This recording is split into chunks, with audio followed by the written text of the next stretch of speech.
Hey YouTube, so today we're going to take a look at the Zeekio Rise.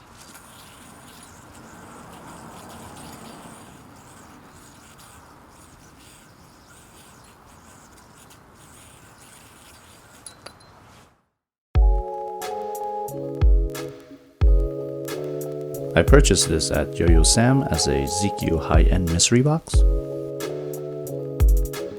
Link in the description on where I bought this yo-yo.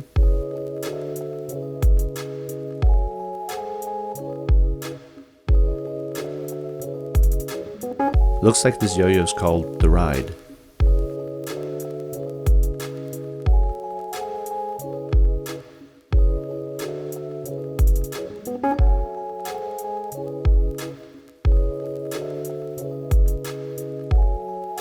It came with some Zeekio string inside the box.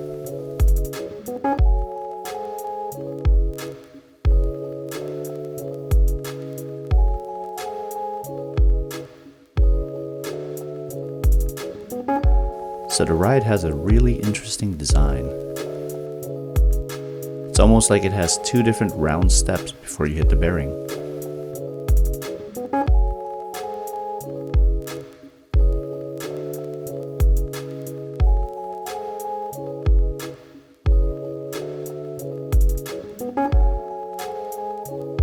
Oh, it's on pretty tight.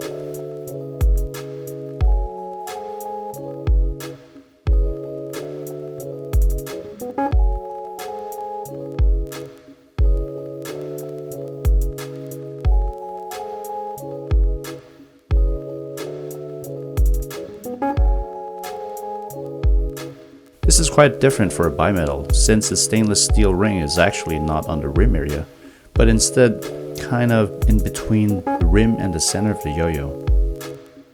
It's got a clear silicone response pad and a machined face on the bearing seat.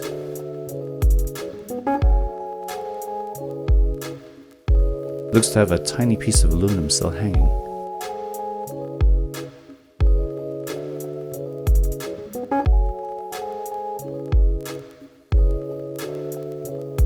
Here's the laser engraving on the ride.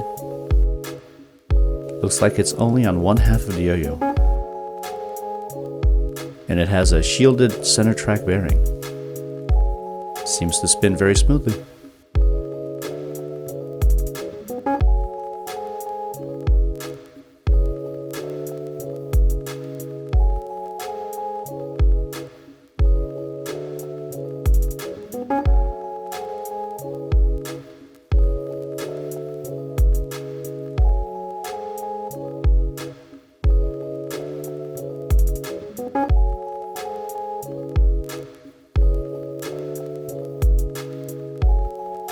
So the ride weighs in at 66 grams in weight,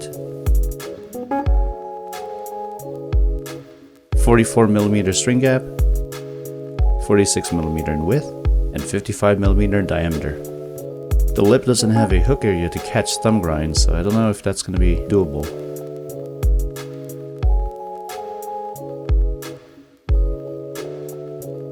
And the center cup isn't concave to allow a seat for finger spins, instead has a slight point to it. Its shape is really interesting looking, so let's see how it plays.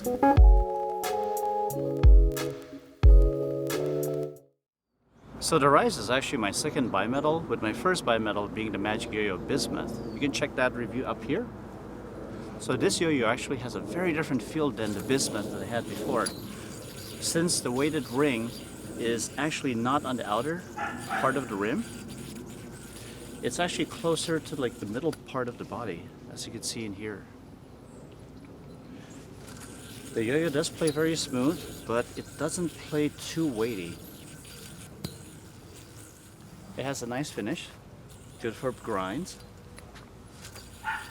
but nevertheless it still plays really smoothly, and I think it allows you to play pretty fast if you want to. It doesn't really have much of a lip on the rim section, so I don't know if I'll be able to do any type of finger spins. So right there, my finger is actually spinning around the stainless steel ring that's in there. I do kind of like the shape. It is very interesting. It's kind of slightly H-shaped. It's actually the very first kind of yo-yo that I actually have in this kind of shape. The center cup area of the yo-yo doesn't have that opening for you to do finger spin, so I don't know if you'd be able to do it as cleanly. So I'm unable to do it, but I'm pretty sure other people might. But I don't think this yo-yo is going to be that great on finger spins. It does play smooth. It doesn't hurt coming back to the hand. I'm pretty sure the reason why that is because the weight isn't distributed on the outer rim. Let's try some horizontal. So the way it's designed, it actually does horizontal pretty good, I do have to say. So when I first got this yo-yo, I actually was not very fond of where the weight distribution's at. But after some time practicing, warming up to it, it actually plays really smoothly, really well. It's not really my daily throw. Let's check the vibe.